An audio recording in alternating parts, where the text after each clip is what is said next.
Well, thank you, Greg, and it's a pleasure always to be here.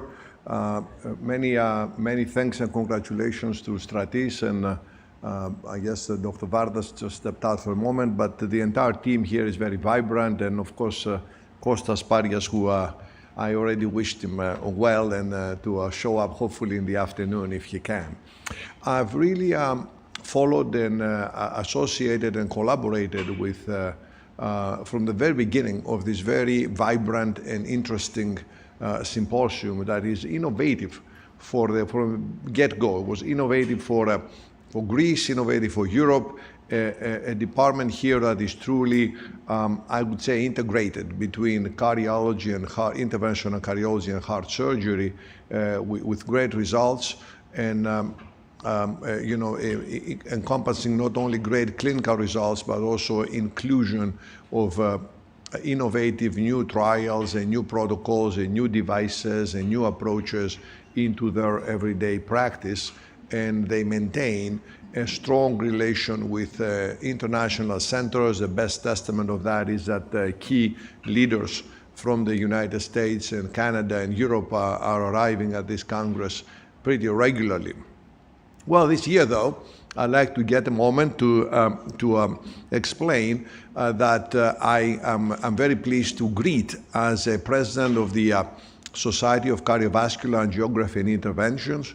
Actually, I just passed the baton to the previous one, to the next one, just a week ago in Los Angeles, California. We had the biggest meeting ever, very successful. The only glitch was it was during Greek Easter. So we had to, all the Orthodox Greek people, we had to figure out a way to go to the Long Beach Kimistis Theotokou Church for all the proceedings. That was good, but a little strange to be off-site. But we heard Greg refer to our society, which is a global society, the only society that doesn't have an adjective of geography in its name, and founded by a radiologist and a cardiologist. Mason Sones and Melvin Judkins were the first two presidents and collaborators of the society. Initially, the Society of Cardiac Coronary Angiography, then Cardiac Angiography, then Cardiovascular Angiography and Interventions.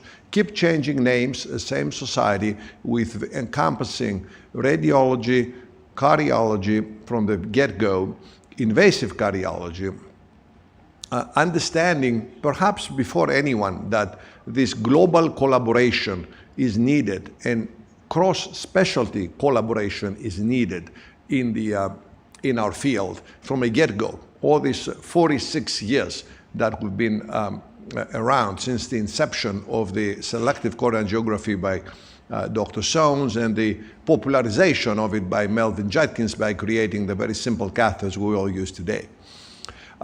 This past year, I was able to actually initiate many special tracks that are outside cardiology and radiology. Cardiac surgeons have joined the Society of Cardiovascular Angiography and Interventions and become fellows of the society. As we will see, Gilbert Tang, he's going to give a talk right after.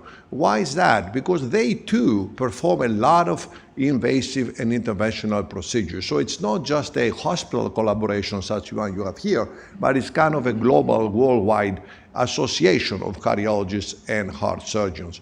Also, we have intensivists in our society. Why is that? Because they perform a lot of right heart catheterizations, and they're part of the heart team. And obviously, you know that perhaps many, if not, the majority of our patients might not survive if not for a very, very specialized intensive care management shortly after the procedures that we do. And also, we welcome cardiovascular imaging specialists that, again, what do they have to do with cardiac angiography and interventions? Maybe none with a traditional way, or maybe a lot with the knowledge they offer to all of us through the CT angiogram and TEE analysis and their presence in the procedure room in many, many instances. How could they not be valued members of what we call these days heart team, cardiovascular angiography and interventional team. We cannot do many procedures without the imagers, and quite frankly, the imagers who have an interest and specialize in what we do, they really like to be in our joint conferences. What do they have to do with the diastology, let's say, and the pericardial disease? Well, maybe they have an interest in that. Of course, they read those echoes and all that, but once they join the heart team, they have specialized, subspecialized, I would say, so that they really enjoy the interactions we have together as far as innovation, new imaging, and all that. And we all know that we cannot do and plan our procedures without CT angiography, TE, and echo of the highest quality, and more imaging to come.